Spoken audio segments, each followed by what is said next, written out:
안녕하세요. 캡틴 심우성입니다. 오늘은 캡틴 교재 60페이지 풍화와 사태. 자, 고체지구의 변화 마지막 단원이 되겠고요. 자, 풍화라는 게 뭐니? 그리고 사태라는 게 어떠한 조건에서 일어나며 사태를 예방하기 위해서는 어떤 조치를 취해야 되냐, 뭐 이런 것들. 자, 기본적인 지질 재해에 관한 얘기를 다루게 될 텐데요. 자, 일단 60페이지 처음 나오는 풍화부터 한번 알아보도록 합시다. 풍화가 뭐니? 라는 얘기인 건데, 풍화라고 얘기를 하는 건요, 그래, 이렇게 커다랗던 암석이 어떻다? 이렇게 잘게 쪼개지는 과정을 뭐라고 하자? 풍화라고 얘기를 합니다. 다시 한번, 풍화라고 얘기를 하는 건요, 입자의 크기가 감소하거나 또는 크기가 변하지 않더라도요, 암석을 구성하던 성분이 화학적 변화에 의해 성질이 변화하는 것을 뭐라고 하자? 풍화라고 얘기를 한다. 크기가 감소하거나 성질이 변화하는 경우.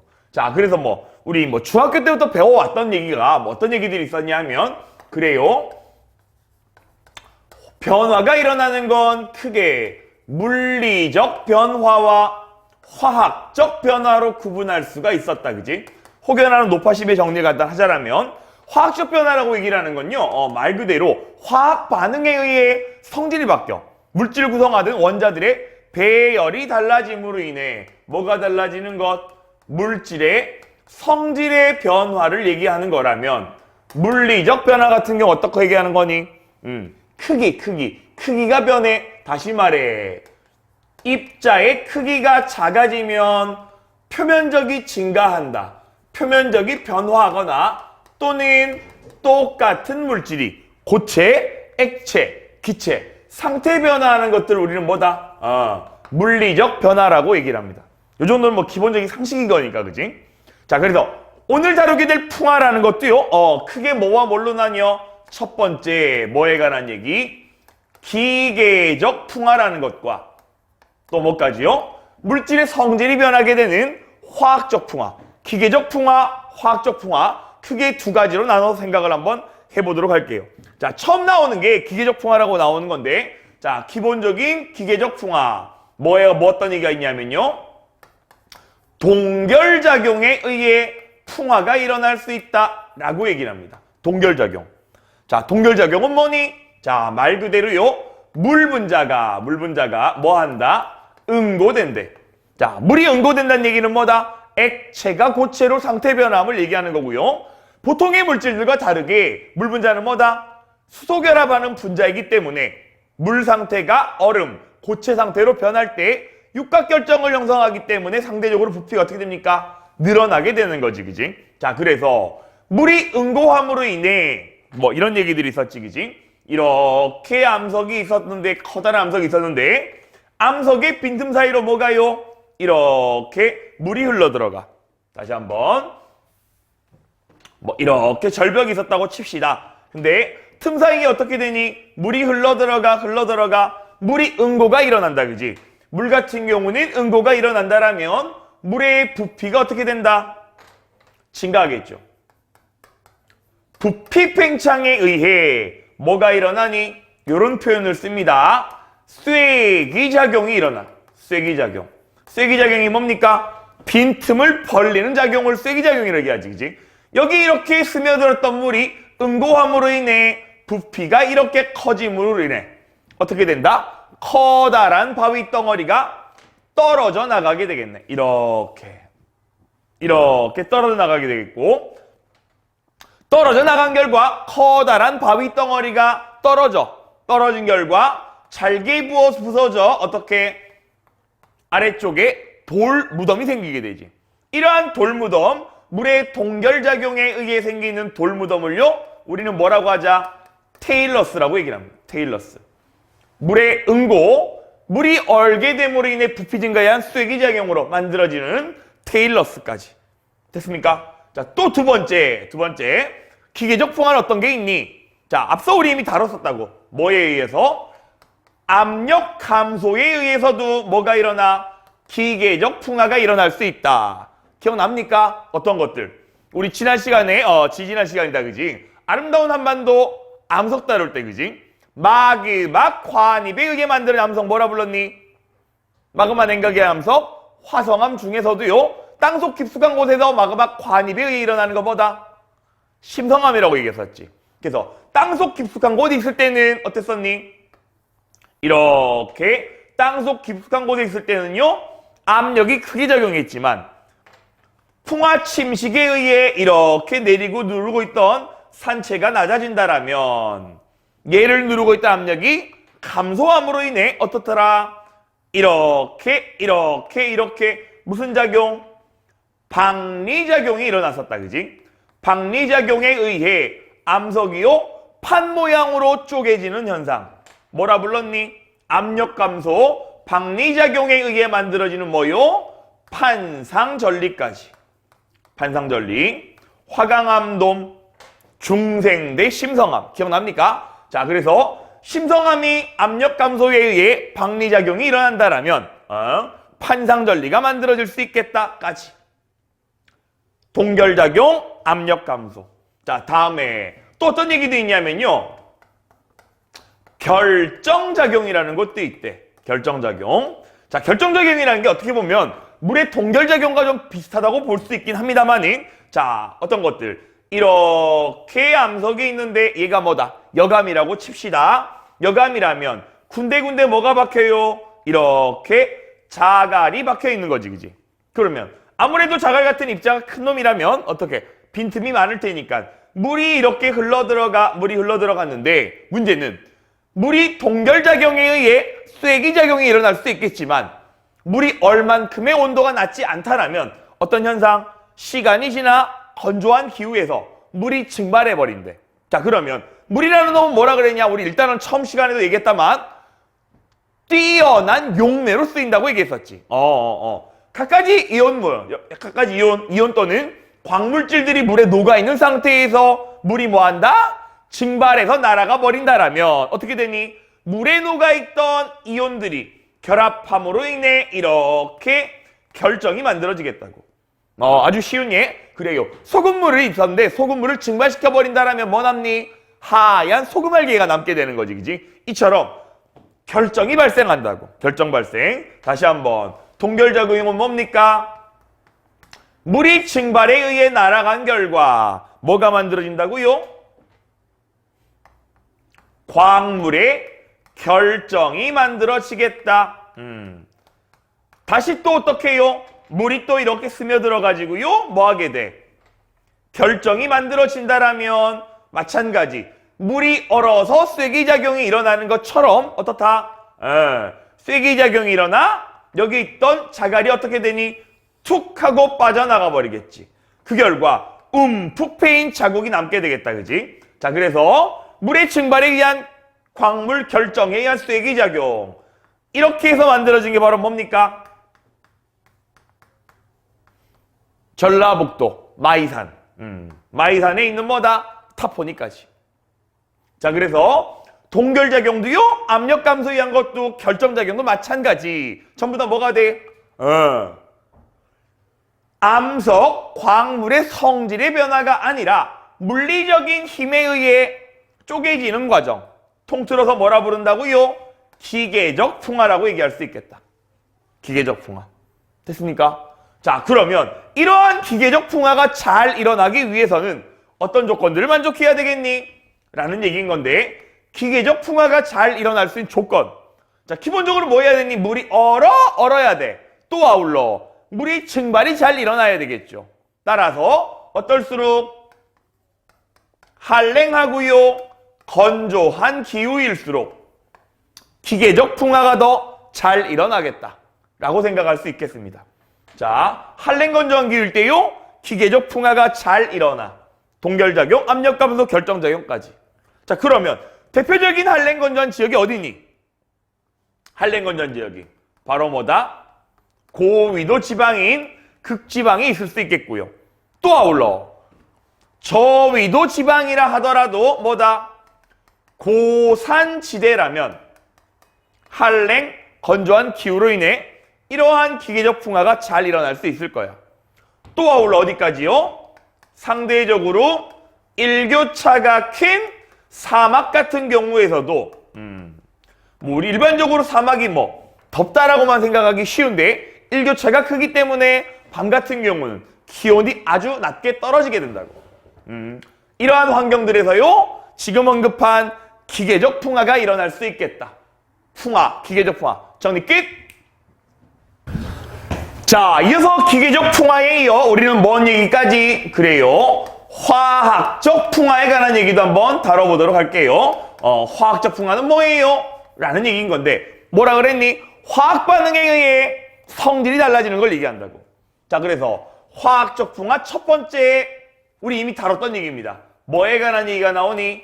용해작용에 관한 얘기가 나와. 용해작용. 용해작용. 이미 다뤘거든. 뭐 할 때요? 한반도 지형. 한반도에서 볼 수 있는 특이한 지형. 뭐 있었냐? 카르스트 지형. 카르스트 지형. 카르스트 지형 어떻게 만들었다 그랬냐? 석회암이 뭐에 의해? 지하수에 의한 용식작용에 의해 만들어진 게 뭐다? 용해작용. 카르스트 지형이라고 했었지. 자, 그래서 용해작용이라는 건요, 뭐다? 뭐에 의해요? 지하수에 의해 일어나는 거야. 라는 얘기. 지하수에. 자, 그래서 이미 다뤘던 얘기입니다만 다시 한번 적어보도록 합시다. 석회암. 탄산칼슘. 실제 얘는 뭐다? 물에 녹지 않는 앙금. 불용성염이 되겠다. 그지? 이러한 석회암이요. 누구랑 만나? 물 분자와요. 아울러 뭐까지? 이산화탄소를 만나게 된다라면 뭐 만들어진다 그랬니? CA2 플러스 칼슘이온과 아울러 탄산 수소이온이 된다고 얘기했다고. 이게 뭔 말이야? 자, 지금 여기 나와 있는 게 뭐 이게 화학에서 얘기하는 뭐다? 탄산염과 산의 반응인 거지, 그지? 지금 여기 언급한 물에 이산화탄소가 녹아 있어요? 라는 얘기가 그래요. 지하수라고 생각하시면 되겠습니다. 자, 지하수에는요, 이산화탄소가 녹아있기 때문에 탄산염인 탄산칼슘과 반응할 수 있다는 얘기고요. 자, 결국은 얘가 뭐냐? 탄산칼슘 앙금, 물에 녹지 않은 덩어리. 자, 이러한 탄산칼슘이라는 물질로 구성되어 있는 광물이 뭐다? 광물이 바로 뭐? 방해석이라는 광물이 있습니다. 방해석. 우리 초등학교 때 배웠나? 활석, 석고, 방해석. 활석, 석고, 방해석, 형석, 인해석, 청장석, 석영황옥, 강옥, 금강석. 모르나요? 잘 모르더라고. 예전 교육과정에 이렇게 외웠었거든. 뭘 외웠니?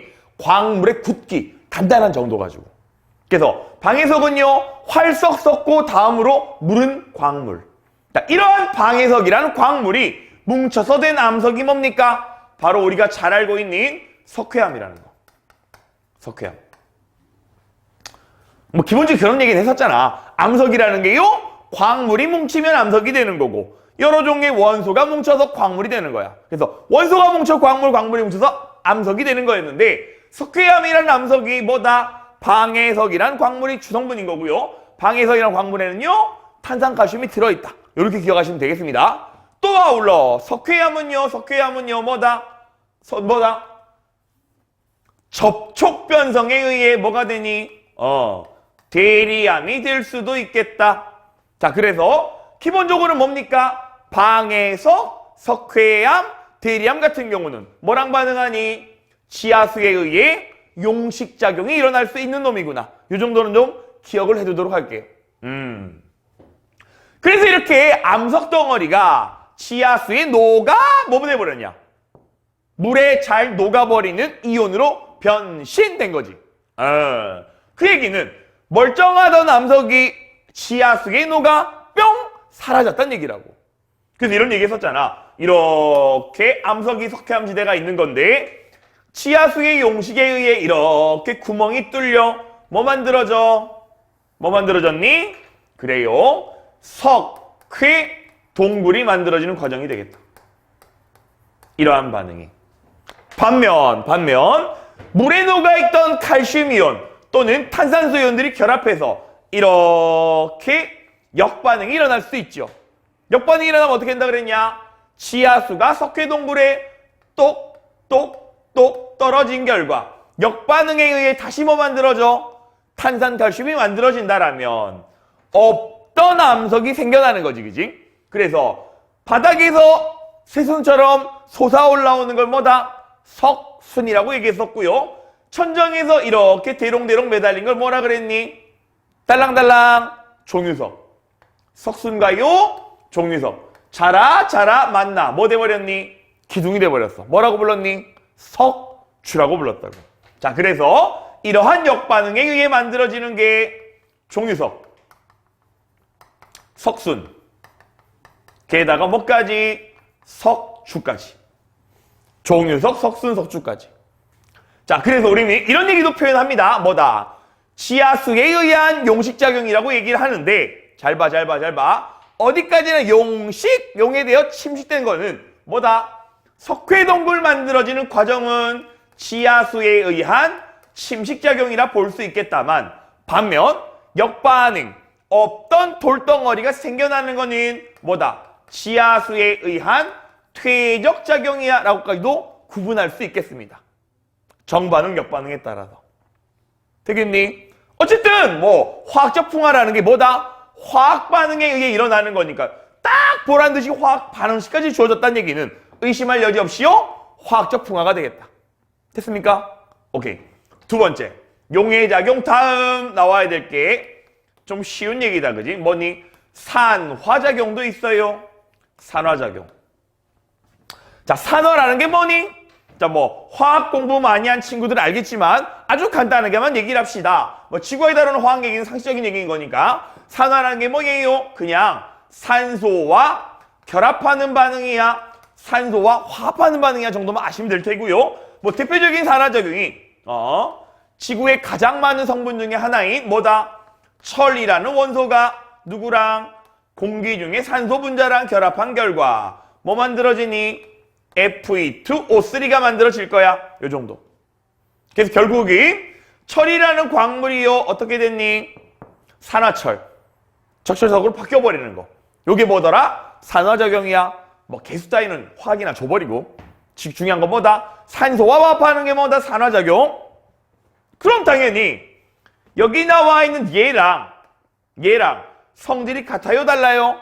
당연히 다르겠지, 그지? 성질 변화, 화학적 풍화. 됐습니까? 다음. 자, 마지막으로 나오는 게요. 좀 신경 쓰셔야 될 건데. 자, 마지막 나오는 게 뭐다? 요런 반응이 나옵니다. 가수분해라는 얘기가 나와요.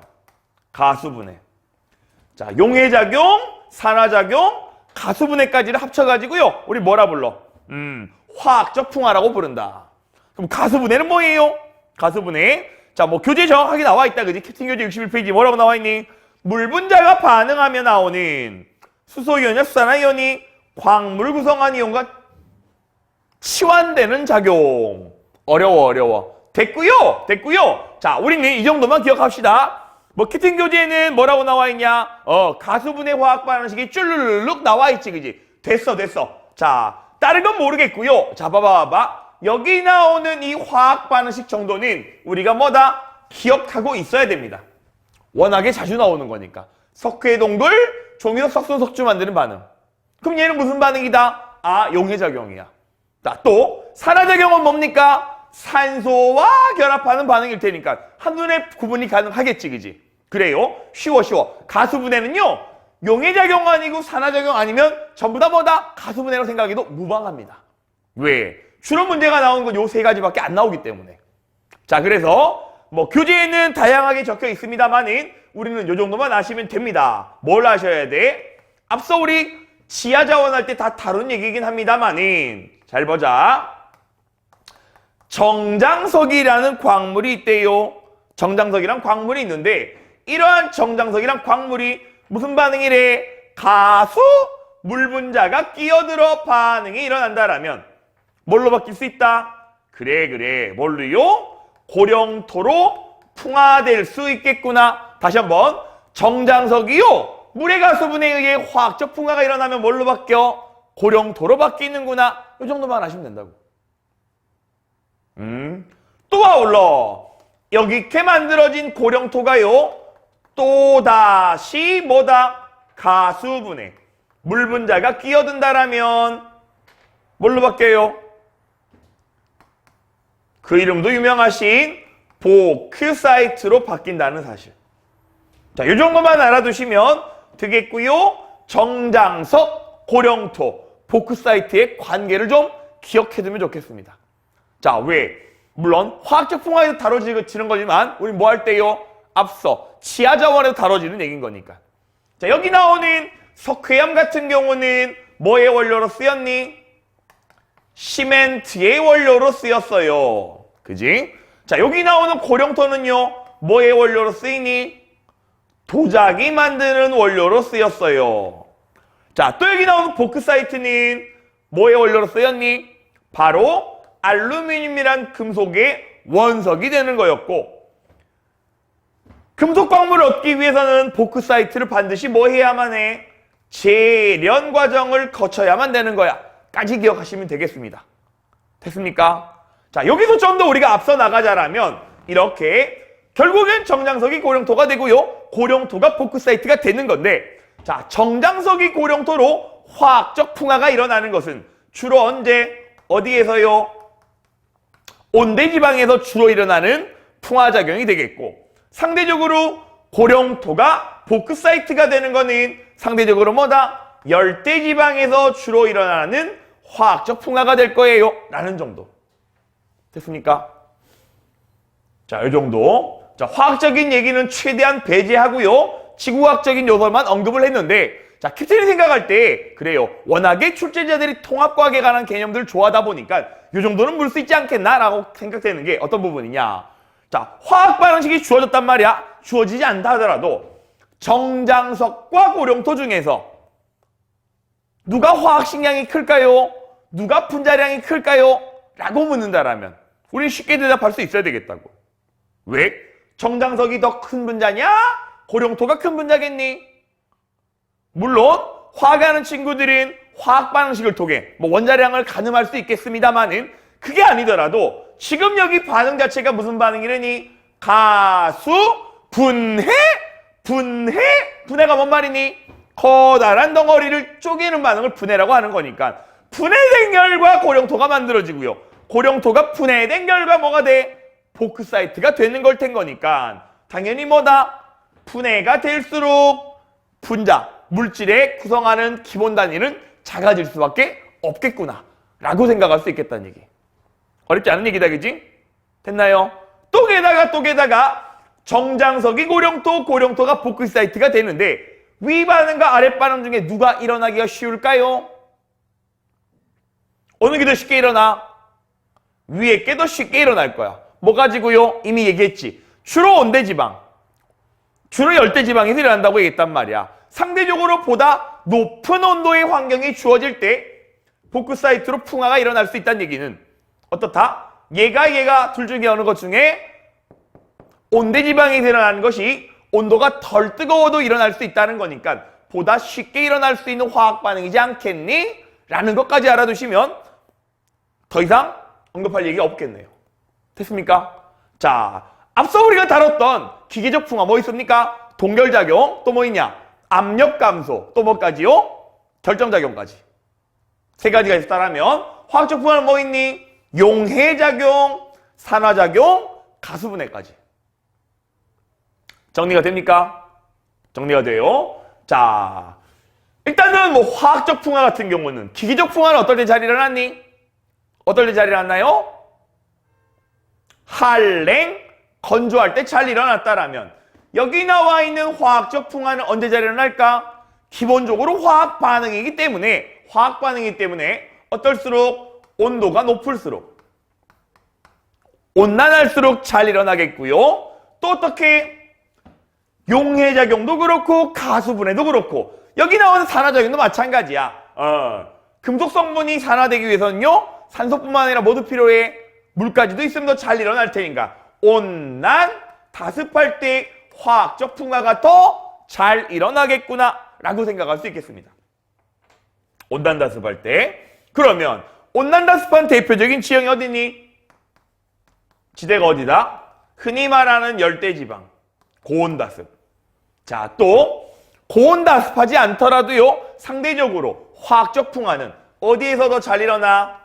해안가에서 더 잘 일어날 거다. 그래서 뭐 흔히 하는 얘기로 중고차를 구입할 때는요, 바닷가 지역, 뭐 부산이나 인천 지역의 중고차를 구입하지 말아라, 뭐 이런 얘기도 하거든. 뭐 속설이 아니라 어느 정도 일리가 있는 얘기가, 해풍을 계속 지속적으로 맞게 된다라면 그 바람에 있던 염분기, 해안가는 문제가 뭐다?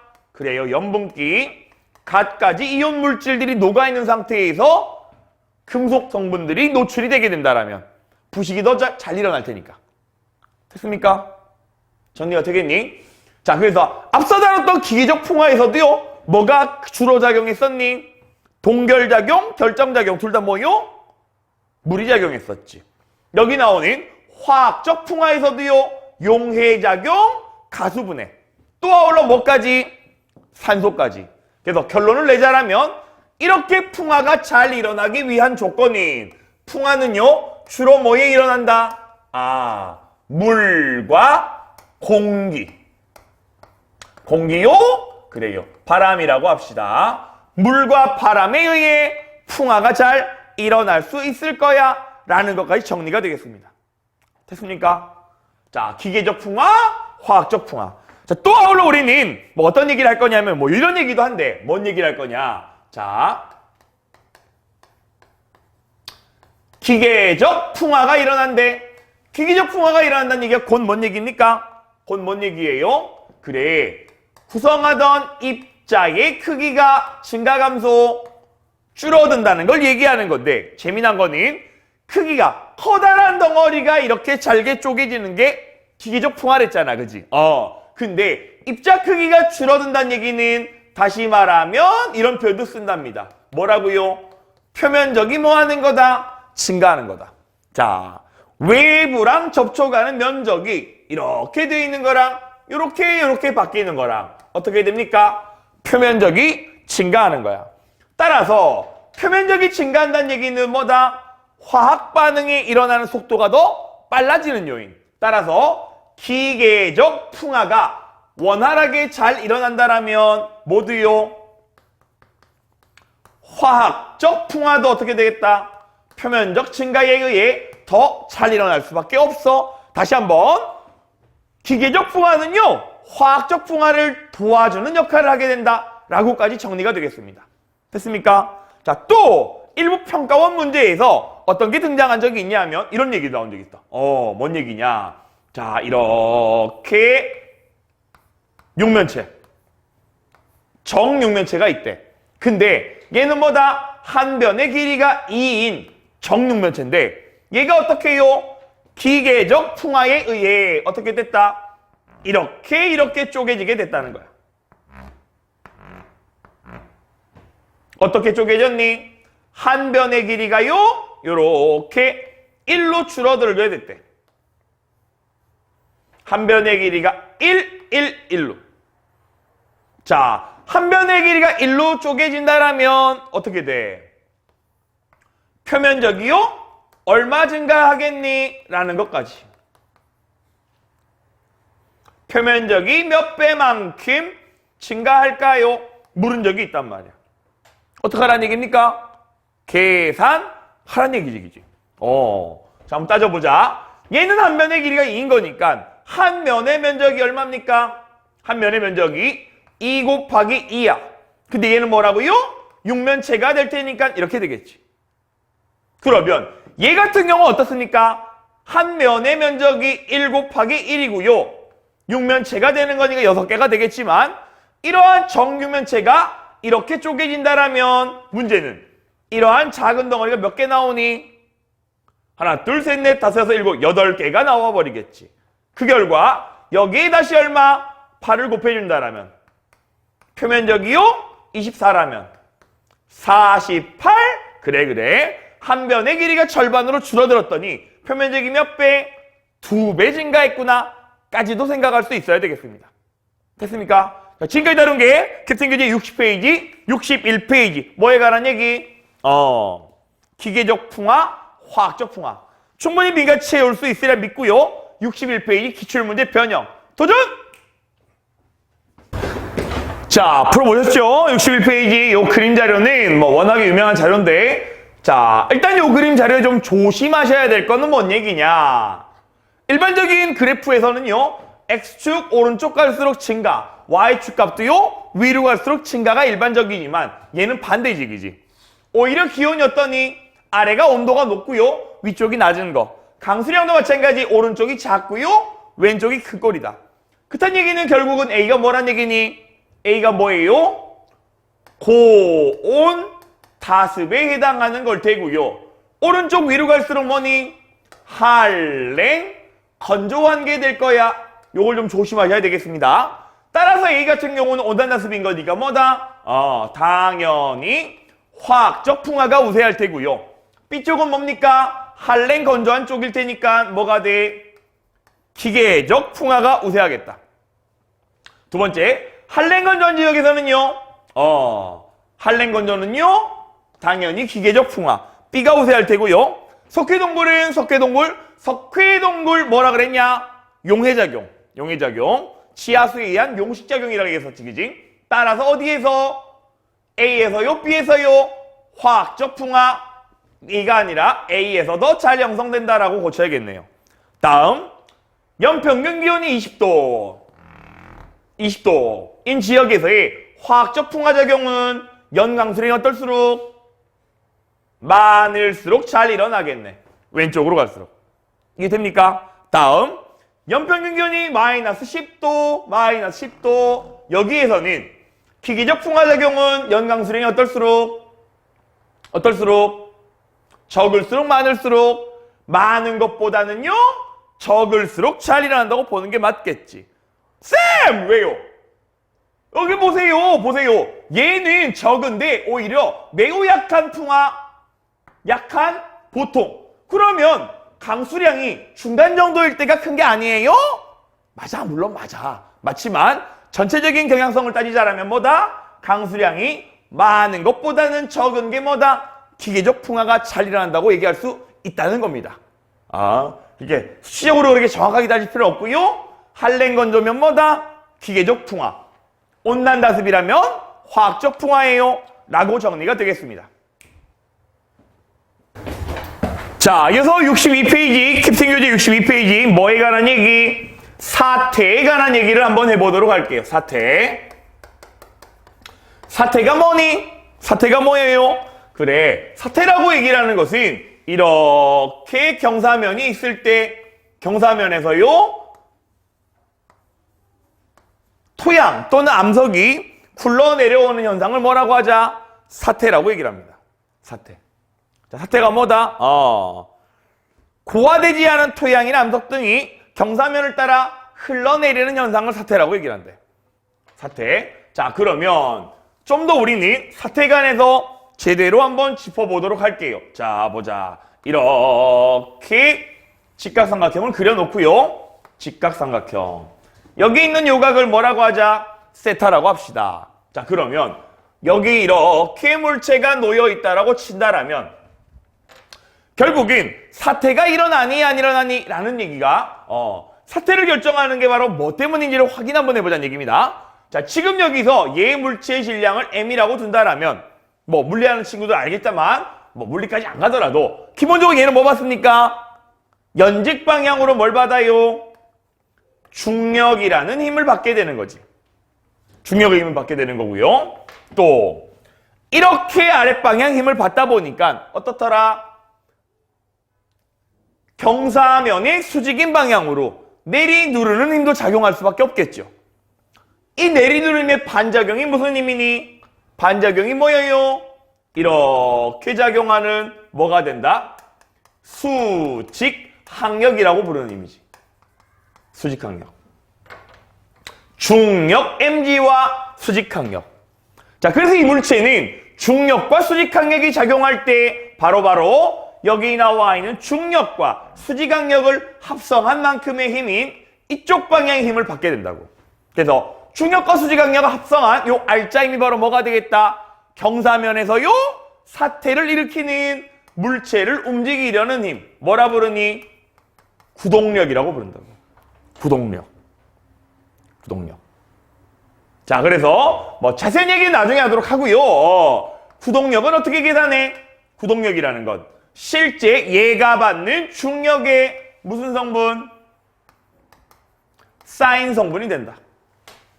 사면을 따라 받는 알짜임은 중력의 쌓인 성분. 됐습니까? 반면 경사면에서는요, 반대 방향으로 작용하는 힘도 있을 텐데, 얘가 움직이지 못하게 움직이려는 반대 방향으로 작용하는 힘을 뭐라고 하니? 바로 마찰력이라고 얘기를 한다고. 마찰력. 구동력과 마찰력. 자, 마찰력이라고 얘기를 한 게 뭐니? 라는 건데, 자, 마찰력 얘기하면 또 재밌는데, 그지? 뭐 이런 얘기도 한단 말이야. 잘 봐봐. 재미난 얘기. 이렇게 물체가 있어. 근데 내가 이렇게 외력을 가해요. 그러면 마찰력은 어디로 작용하겠니? 반대로 이렇게 작용하겠지. 잘 봐. 내가 1N의 힘을 가면 얘 움직여, 안 움직여? 안 움직였대. 2N을 가했더니 안 움직였대. 3N을 가해도 안 움직이고요. 4N의 힘을 가해도 안 움직였는데, 재미나. 5N의 힘을 가했더니 어떻게 됐다? 움직이기 시작했대. 그럼 이 물체 마찰력 얼마니? 마찰력 얼마예요? 이럴 때 안 움직이기 되는데 5이 더 움직였대. 마찰력 얼마야? 최소한 5보다는 어때야 돼? 작아야 되겠지. 4N일 때 안 움직인 건데 얼마가 되니? 마찰력은 뭐다? 4N과 5N 사이에요. 이렇게들 많이 대답하더라고요. 똘똘한 친구들이. 근데 마찰력이란 건 뭐냐? 실제 물체가 움직이는 뭐다? 반대 방향으로 작용하는 힘이잖아. 맞아, 아니야? 보면 내가 1N의 힘을 가할 때 마찰력이 4랑 5 사이라면 얘는 어디로 가야 돼? 뒤로 가버려. 말 돼? 3N일 때 어디로 가야 되니? 뒤로 가야 돼. 말 되냐? 물체가 움직이지 않는다는 얘기는 알짜임이 얼마다? 0이라는 얘기거든. 그래서 실제 마찰력이라는 건 있잖아. 어떻게 나타나는 거냐면 외력 크기에 따른 마찰력 크기를 적어주면 얘는 어떻게 나타나? 이러한 꼴로 나타난대. 외력이 1일 때 1, 2일 때 2, 3일 때 3, 4일 때 4 이런 식이라고. 그래서 마찰력은요, 정지에 있을 때 작용하는 정지 마찰력과 물체가 운동할 때 작용하는 운동 마찰력이 다르다고요. 이런 얘기야. 교육과정에서 이제 마찰력 얘기가 빠져버려가지고 그런데, 자, 그래서 간단하게만 얘기를 할게요. 그냥 마찰력이라고 얘기를 하는 놈은 이렇게 계산한대. 마찰계수 곱하기 중력의 무슨 성분? 코사인 성분이래. 마찰력 배울 때 재밌었거든. 만날 여러분 바보 만드는 놀이하고. 자, 어쨌든 뭐 그런 건데, 자, 저기 나오는 뭐라고 나와 있냐? 뮤 곱하기 mg 코사인 세타라고 나와 있지. 자, 다른 건 차치하고요. 여기 나오는 뮤라는 값을 우리는 뭐라고 하자? 얘를 뭐라고 하자요? 마찰계수라고 얘기를 하는 건데, 자, 마찰계수를 아시라고 적은 게 아니고요. 이 마찰계수를 결정하는 게 뭐다? 바로 뭐요? 접촉면의 성질에 따라 달라진다는 이 얘기를 하고 싶어서. 접촉면의 성질. 결국은 경사면이 사면이 매끄럽냐 거칠하냐라는 거에 이게 구동력의 크기가 달라지는 게 아니거든. 매끄럽냐 거칠하냐 따라 달라지는 건요, 마찰계수에 따른 마찰력이 달라지기 때문이란 얘기를 하고 싶어서 굳이 공식까지 적은 거야. 이해됩니까? 되게 완데요. 자, 그러면 여기 나오는 접촉면의 성질이라는 것도요, 이렇게 얘기를 한대. 자, 봐봐. 사면을 구성하는 토양의 입자가 큰 놈이 있고요, 작은 놈이 있다라면 누가 마찰계수가 크고 누가 마찰력이 클까요? 다시 한번 이 얘기란 말이야. 쉬운 얘기야. 이렇게 사면이 있는데 얘 같은 경우는 구성한 입자가 아주 작아. 조그만 놈들 모래로 이루어져 있다라면, 반면 얘 같은 경우는 사면 구성한 입자가 크대. 뭘로 이루어졌니? 울퉁불퉁한 자갈로 이렇게 이루어졌단 말이야. 그러면 자갈로 이루어진 경사면과 모래로 이루어진 경사면 중에 누가 잘 미끄러지겠냐? 당연히 누가 잘 미끄러져? 얘가 잘 미끄러지겠지, 그지? 얘가 잘 안 미끄러져요? 왜요? 그래, 사면을 구성한 입자의 크기가 어떨수록 클수록 뭐가 커져? 마찰계수가 증가해 마찰력이 커진다는 얘기를 하고 싶은 거야. 이해됩니까? 사면을 구성한 입자 크기에 따라서도 뭐가 달라져요? 사태가 잘 일어나 안 일어나 결정되는 건데 그 이유가 뭐 때문이다? 마찰력 크기 때문이다. 정리되겠습니까? 정리돼요? 자, 그러면 정리 한번 해보자. 정리 한번 해볼게. 결국 이렇게 뭐 물리적인 얘기를 막 장황하게 적어놨는데 결론은 뭐니? 지금 캡틴이 정리한 얘기만 아시면 된다고.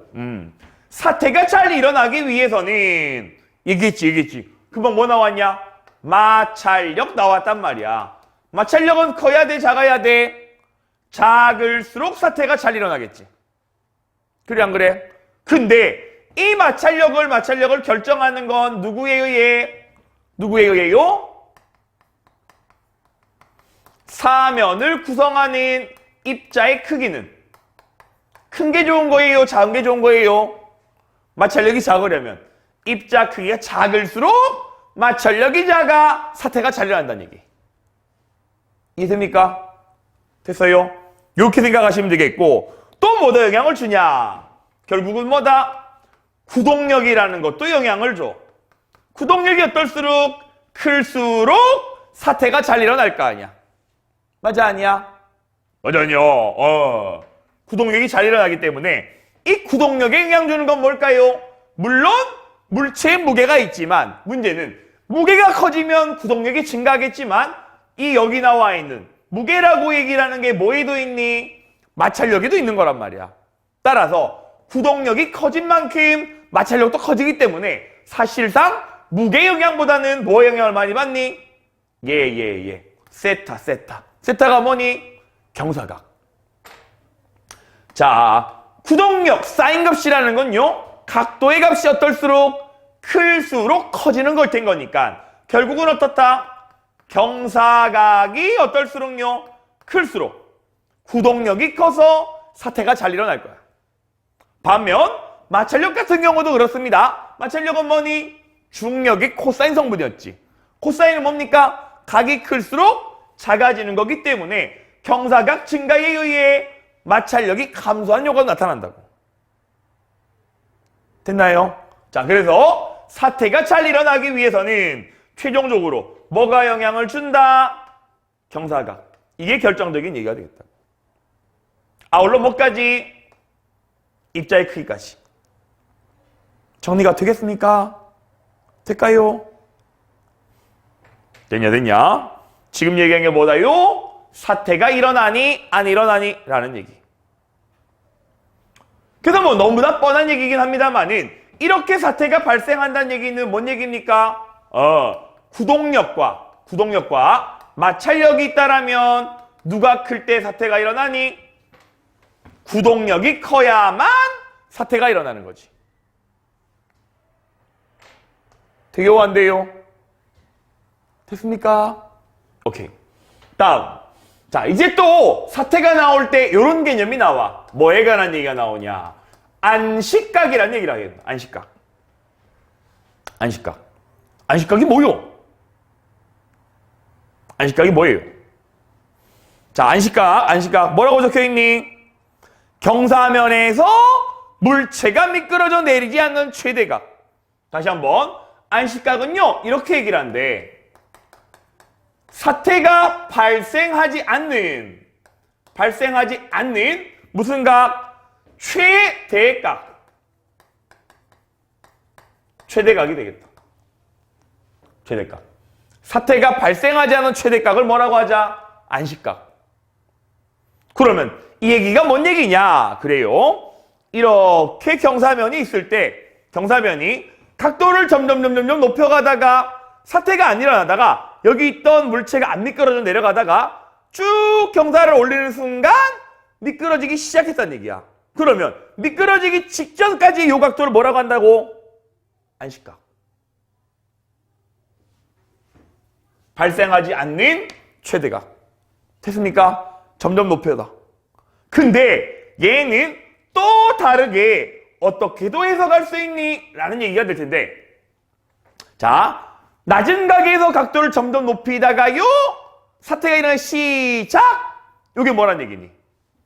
일어나지 않는 최대각, 안식각이라는 얘기인데 다시 말하면 우린 이렇게 얘기할 수 있다고요. 사태가 발생하기 시작하는 뭘요? 최소각을 얘기한다.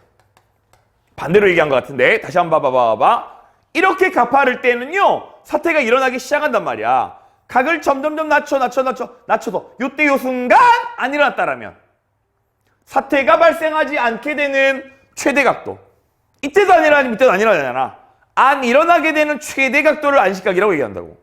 반대로 각도가 낮다가 점점 높여가다가 아니요 사태가 안 일어나다가 일어나기 시작하는 최소각도.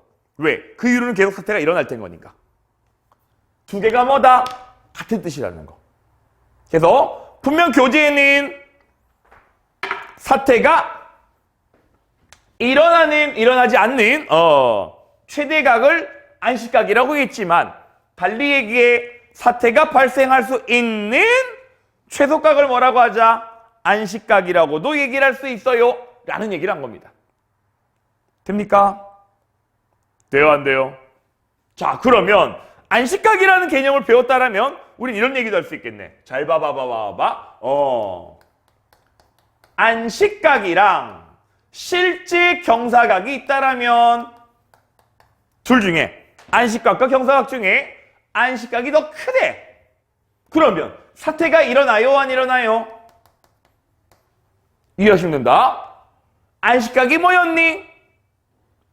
사태가 발생할 수 있는 최소각도래잖아. 그러면 이 경사각이요 발생할 수 있는 최소각보다도 작대. 다시 한번 이만큼의 각도일 때 사태가 일어나기 시작하는 건데 그럼 이 각이 뭐가 되는 거니? 안식각이 되는 거잖아. 이거보다 작은 각이라면 사태 일어나 안 일어나? 그래요. 사태가 일어나지 않아요. 다시 한번 안식각과 경사각 중에서 경사각이 더 크다라면 사태 일어나 안 일어나? 이만큼의 각도일 때가 사태가 일어나기 시작하는 건데 이거보다 각이 크다라는 거니까 사태는 일어날 수가 있는 거예요. 정리됩니까? 정리되니? 그러면 우린 또 이렇게도 얘기할 수 있겠네. 상대적으로 그래 결국은 안식각이라고 얘기를 하는 건 사태가 일어나 안 일어나를 결정짓는 마지노선이라고. 경계선이란 얘기야. 그러면 잘 봐봐.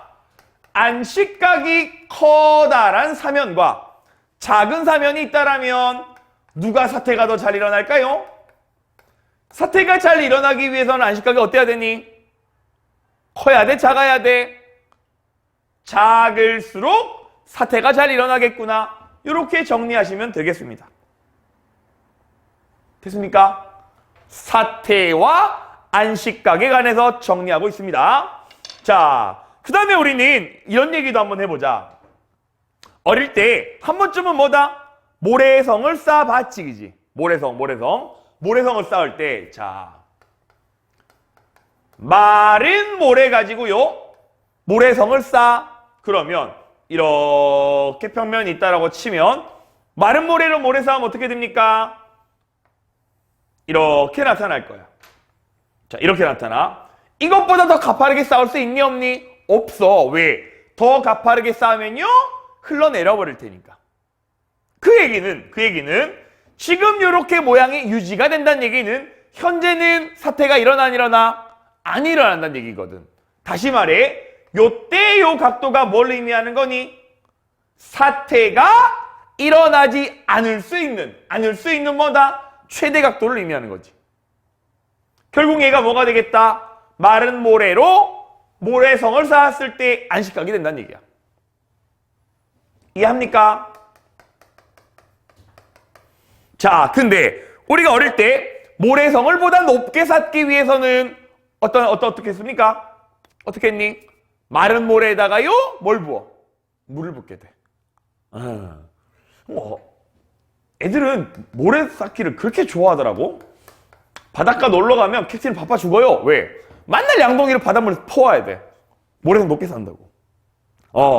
자, 젖은 모래를 쌓게 되면 어떻게 됩니까? 상대적으로요 이렇게 높이까지 쌓을 수 있다고. 그지? 안식각이 어떻게 됐니? 보다 커졌다고요. 자, 그러면 마른 모래와 젖은 모래를 비교할 때 안식각이 증가할 수 있는 이유는 뭐 때문이다? 안식각이요? 어떻게 됐다? 증가했단 말이야. 왜 증가할 수 있니? 바로 뭐가 작용하기 때문에요? 마른 모래에는 없는 젖은 모래 뭐 있냐? 물이 있었지, 그지? 바로 뭐다요? 물 분자기 응집력이 작용하기 때문에. 응집력이 작용하기 때문에. 마찰력이 더 커지는 꼴이란 얘기입니다. 이해됩니까? 응집력 증가, 응집력의 증가에 의해 마찰력 증가로 인해 안식각이 커지는 거예요. 됐니? 자, 근데 우와! 마른 모래에다가요 물을 부었더니 어떻게 됐니? 여기서 이렇게 가는 동안에 뭐 했다요? 물을 부었대. 더 높게 쌓을 수 있네. 욕심이나 그래, 그렇다면 물을 더 부어보자. 어떻게? 물을 흠뻑 머금은 모래가 있다라고 칩시다. 그러면 모래가 어떻게 되니? 더 높게 쌓을 수 있나요? 아니. 오히려 이렇게 퍼져버린다고. 안식각이요? 더 작아져 버리겠지. 그러면 이 상태에서 이렇게 어떻게 돼버렸니? 안식각이요? 감소해버렸다는 얘기인 건데, 감소한 이유는 뭐 때문이다? 뭐 때문이에요? 물을 확 들이붓게 되면 오히려 어떻습니까? 물이 많아서 마찰력의 감소에 의한 거라고.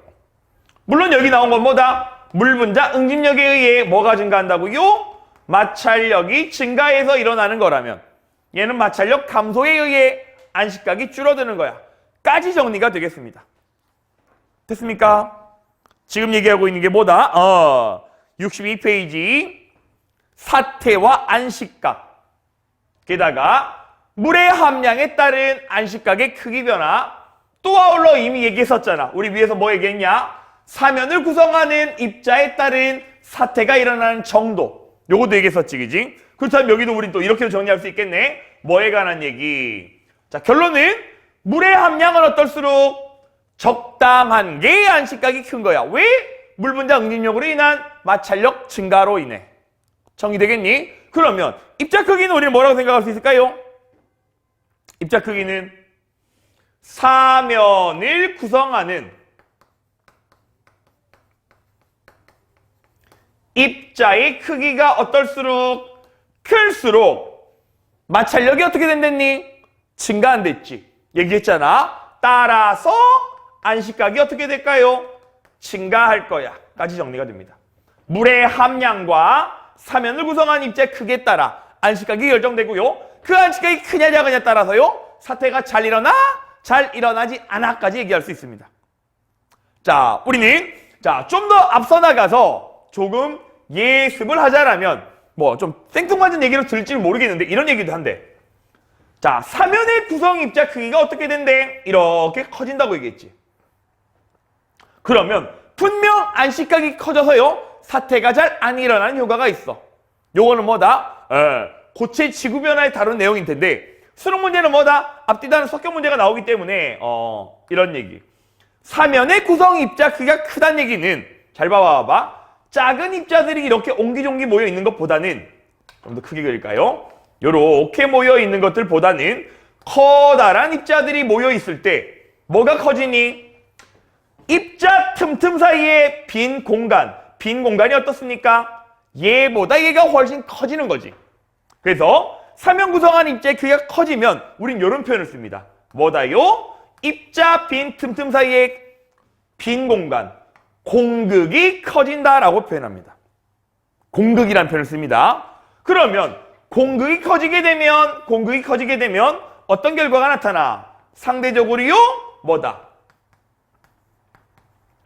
물을 함유할 수 있는 양이 증가하겠지. 물 함량이 증가한다고. 그럼 물의 함량이 증가한다라면요, 이런 얘기를 합니다. 환경오염 파트 토용오염에서 주로 다룬 얘기긴 한데 물의 함량이 증가해? 그래요. 상대적으로요, 토양을 오염시키는 오염물질들의 뭔 양이요? 잔류량이 늘어나 라고까지도 해석할 수가 있다는 얘기.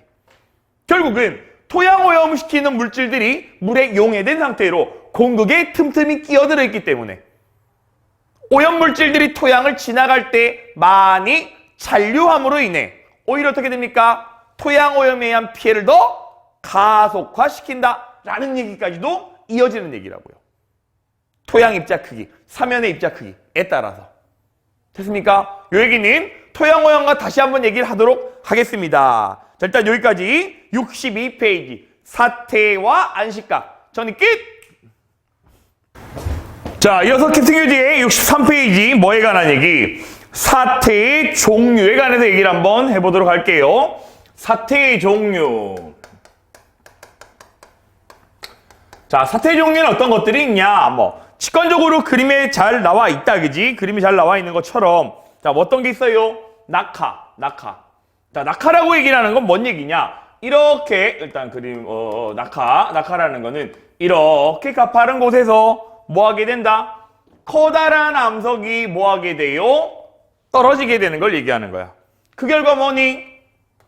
잘게 부서져서 충격에 부서져서 돌무덤이 된다라면 테일러스가 만들어질 수 있겠지. 낙하는 단순한 얘기. 자, 두 번째 뭐 나오니? 미끄러짐. 자, 미끄러짐이라고 얘기를 하는 건요. 이렇게 마찰력이 작은 사면에서 이렇게 토양을 구성하는 성분이 사면을 따라 내려오는 걸 뭐라고 하자? 미끄러짐. 자, 이 미끄러짐이 일어날 때에는 주로 뭐에 의해서 이런 표현을 쓰기도 합니다. 뭐라요? 토양의 액상화에 의해 더 잘 일어나는 거야 라고 얘기를 합니다.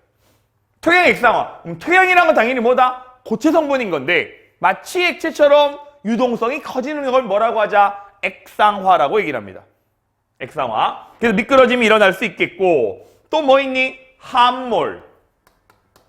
함몰이라고 얘기를 하는 것은 무너져 내리는 것을 얘기한다, 그지? 무너져 내리는 것을 얘기할 텐데 뭐 예를 들어 이렇게 암석이 있었는데 뭐다요? 우리 앞서 얘기했던 대로 해수면이 이렇게 있어서 파도가 이렇게 친다고 칩시다. 그럼 어떻게 되니? 침식에 의해 깎여. 깎인 결과 뭐 만들어져요? 이렇게 동굴이 만들어져. 동굴은 뭐라고 했니? 해식 동굴이라고 얘기했었지. 그러다가 계속해서 깎이다 보면 어떻게 됩니까? 받쳐주는 기둥이 없기 때문에 위에 있던 암석의 무게를 지탱하지 못해 어떻게 됩니까? 찍찍찍찍찍 균열에 의해 얘네들이요 와르르 무너져 내리는 것. 얘를 뭐라고 하자? 함몰이라고 얘기를 합니다. 게다가 또 우리는 이렇게 만들어진 평탄한 지형을 뭐라고도 한다? 해식 대지라고까지 얘기했었죠. 됐습니까? 다음 함몰. 또 뭐도 있냐? 흐름.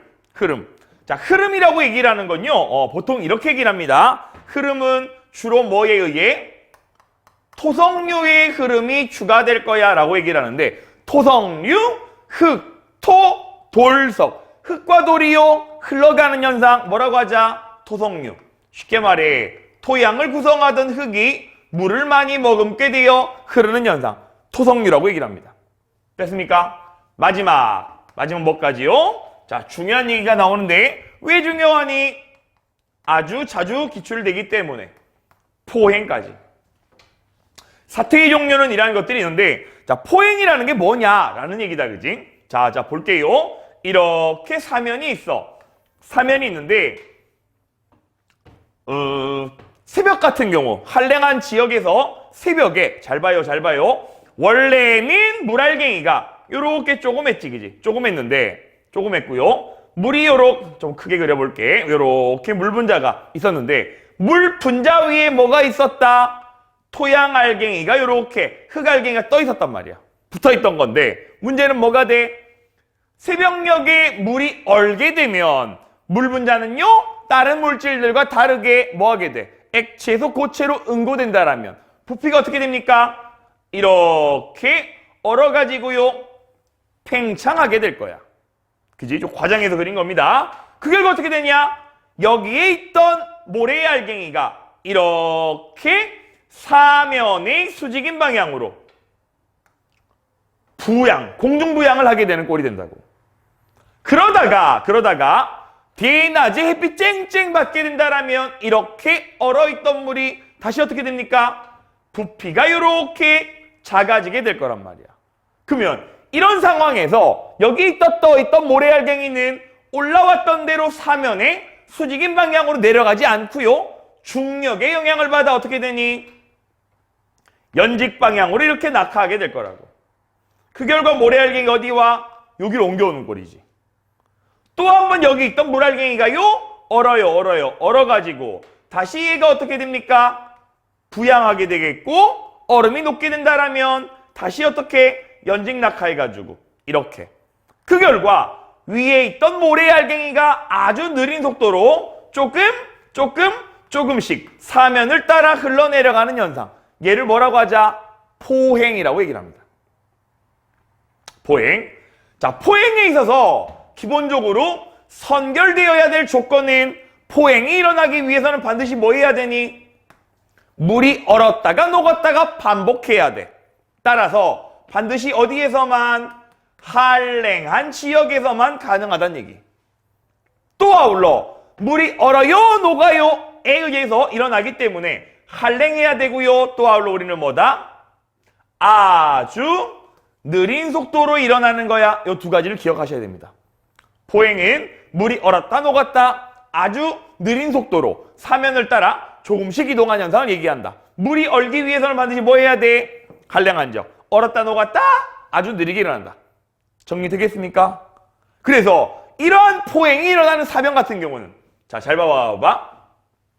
이렇게 경사면이 있다라면 자, 나무가 자라면 있잖아. 나무가 자라면 나무는 어디로 자라요?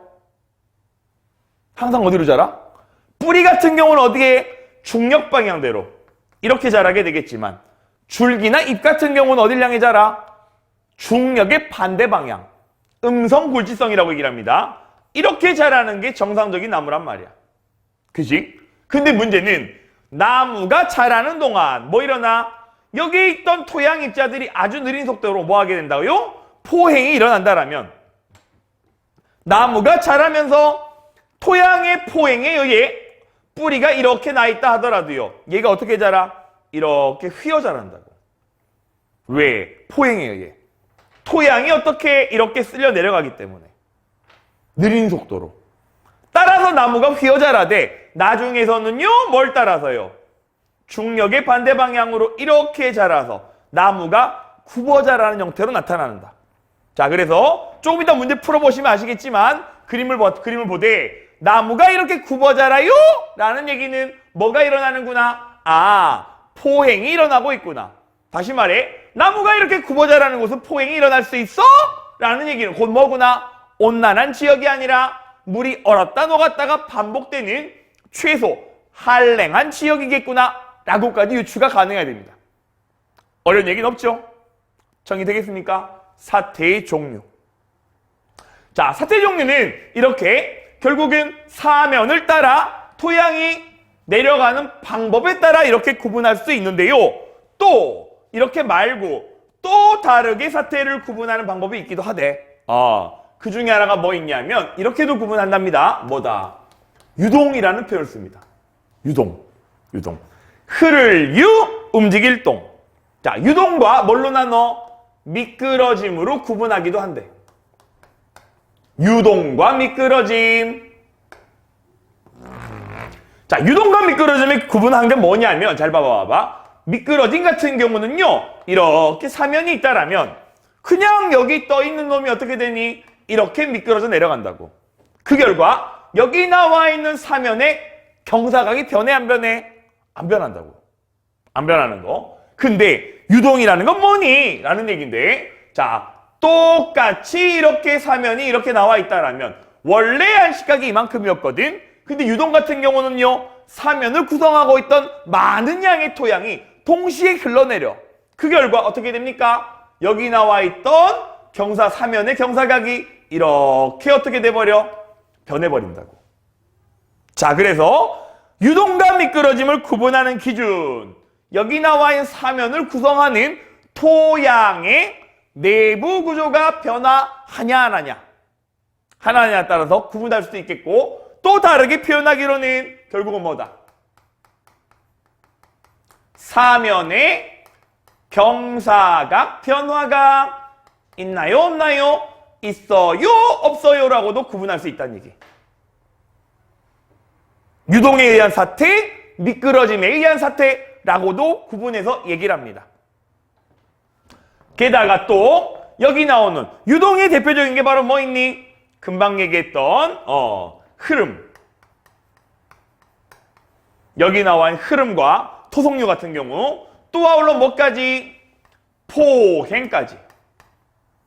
흐름과 포행 둘 다가 뭐다? 오랜 시간이 지난다라면 유동에 의해 토양의 내부 구조가 변해서 사면의 경사각이 변하게 될 텐데 바로 흐름과 포행이 뭐다? 유동에 의한 사태라고 표현합니다. 나머지 것들 뭐 낙하, 함몰 뭐 이런 것들 같은 경우는 미끄러짐이 되겠고요. 사면의 경사각 변화 하나 더 적을까요?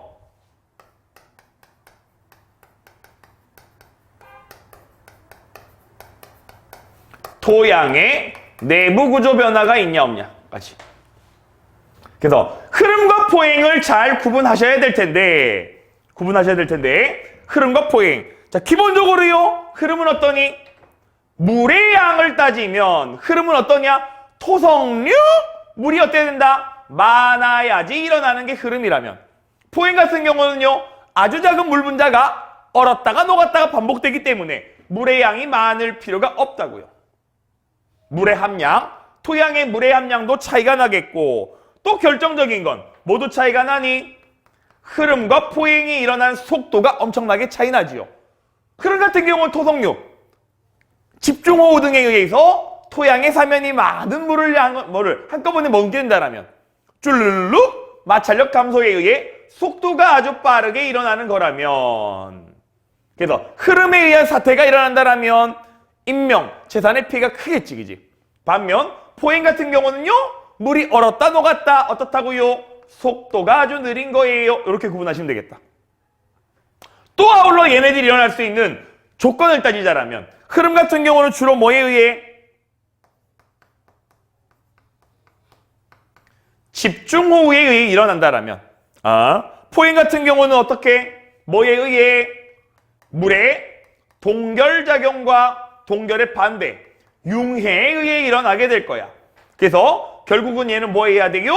한랭한 기후가 뒷받침이 돼야 일어날 수 있는 거야 라고 정리가 되겠습니다. 자, 다시 각각의 사태 종류 또 유동에 의한 사태니 미끄러짐에 의한 사태니 라고도 구분할 수 있다는 얘기 됐습니까? 자, 교재에 없는 얘기까지 좀 자세하게 정리했습니다. 63페이지 정리 끝! 자, 이어서 캡틴교재 64페이지 이제 뭐 상식적인 얘기들을 좀 하게 될 텐데요. 지질재해. 그 지질재해에 처음 나오는 게 뭐에 관한 얘기? 그래요. 지진에 관한 얘기가 나옵니다. 자, 지진. 자, 지진 같은 경우는 말 그대로요. 땅이 진동하는 현상을 얘기하는 거고요. 지진이 일어나는 주된 원인은 뭐 때문이라 그랬니?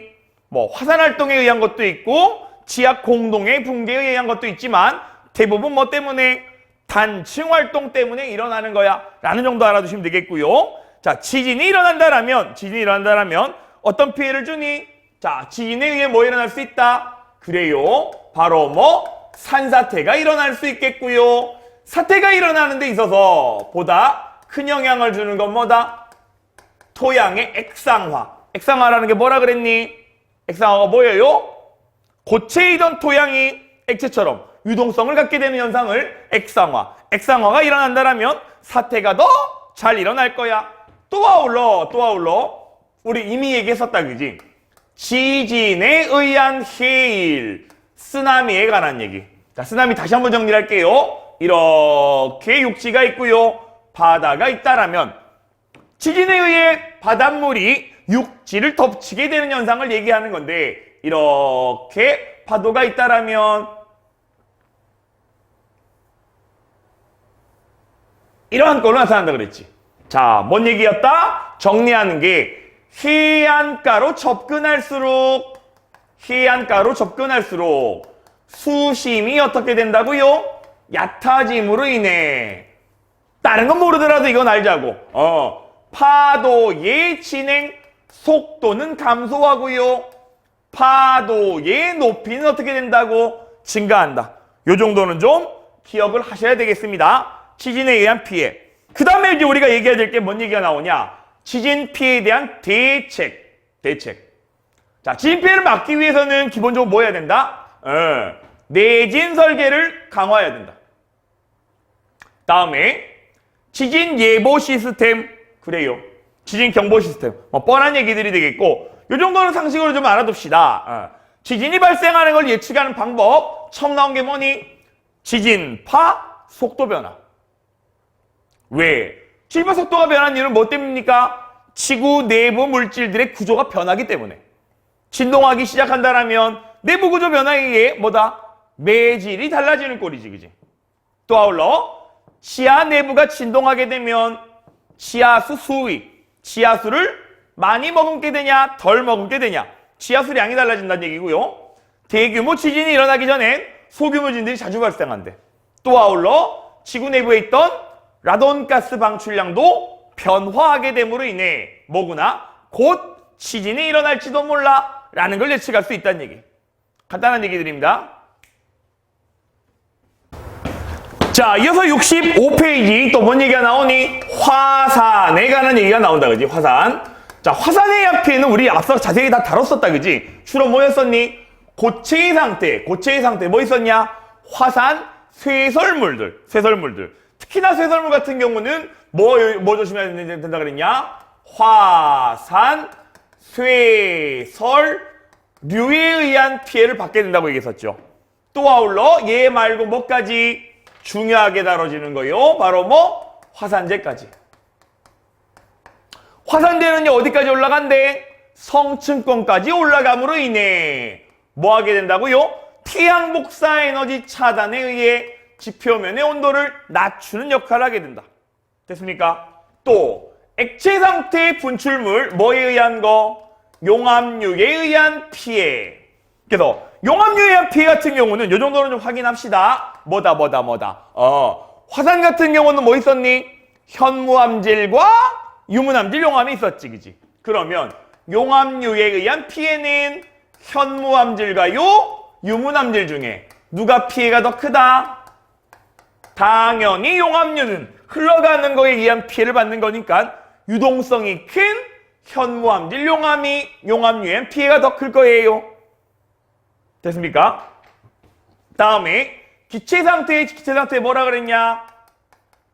화산가스라고 얘기를 했는데 실제 화산가스의 대부분은 뭐였니? 뭐였어요? 수증기. 그래서 수증기가 많다라면 보다 폭발적으로 분출할 텐 거니까 피해가 커지긴 합니다만은 수증기 성분 자체가 큰 피해를 주지는 않는다, 그지? 그래서 실제 화산가스 중에서는요, 우린 뭘 알아두자? SO2. 뭐라 불러요? 이산화황이라 부른다, 그지? 이산화황이라는 게 바로 뭐다? 그래요. 산성비의 원인이 되는 물질. 그래서 화산가스에 있던 황산화물이 내리는 비에 녹으면 산성비에 의한 피해, 토양의 산성화를 야기하겠다. 이 정도. 됐습니까? 또 이 외에는요, 쇠설류가 물을 많이 머금게 돼서 일어나는 화산 이류, 뭐 이런 것들도 있었다, 그지? 됐니? 또 뜨거운 용암에 의해 산불 같은 게 일어날 수도 있겠죠.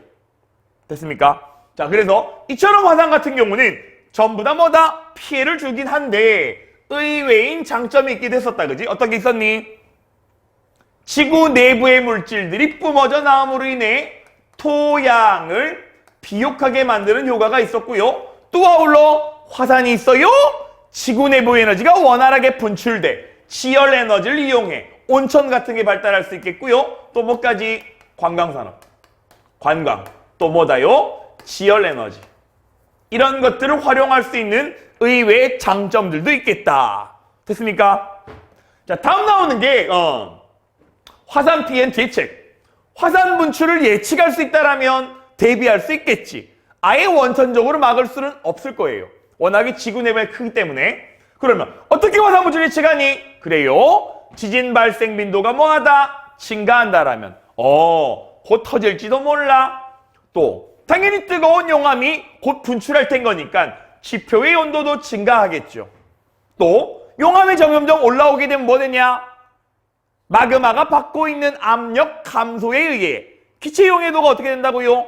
줄어든다 그랬지. 그 결과 마그마에 녹아있던 기체 성분들이 빠져나와 화산가스 배출량이 증가하게 될 거야. 이해하시면 됩니다. 또 화산의 사면도 어떻게 됩니까?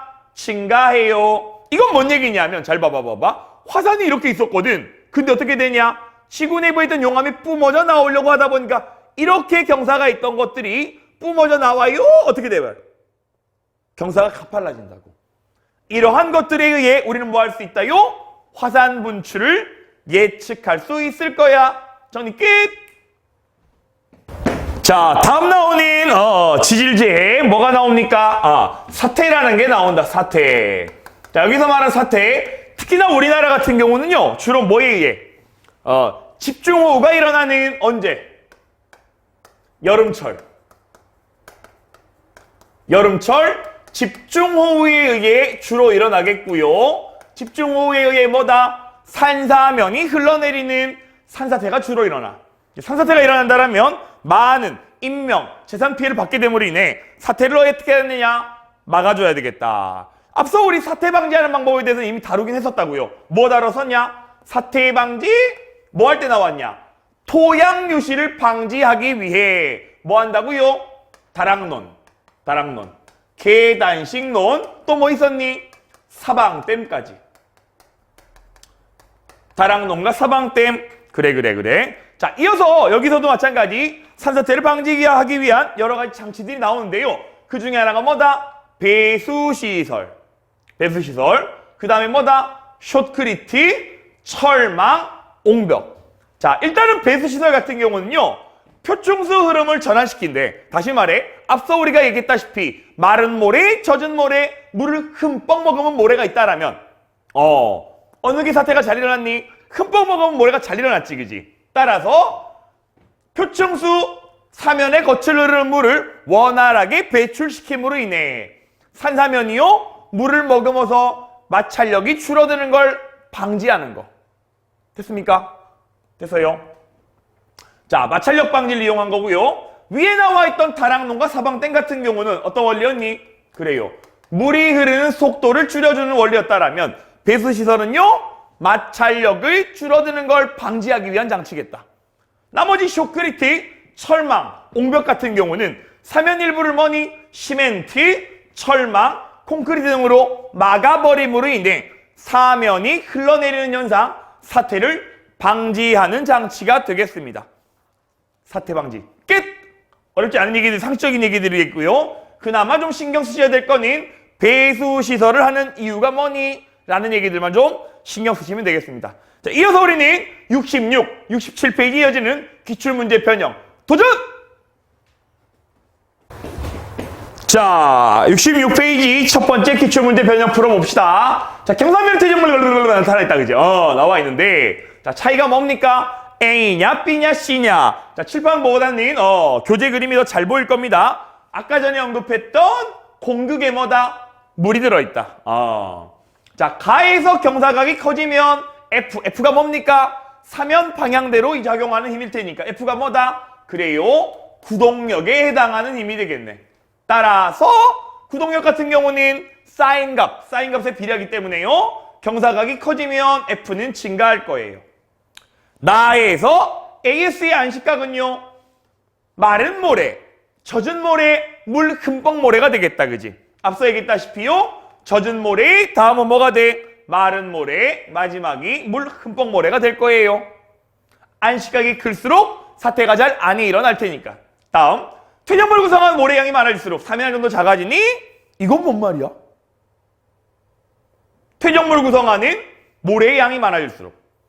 결국 여기 지금 경사면에 퇴적물이라고 나와 있지요. 그러면 퇴적물을 구성하는 모래라고 얘기를 하는 거는 얘 입자가 큰 놈이니 작은 놈이니? 작은 놈이라고.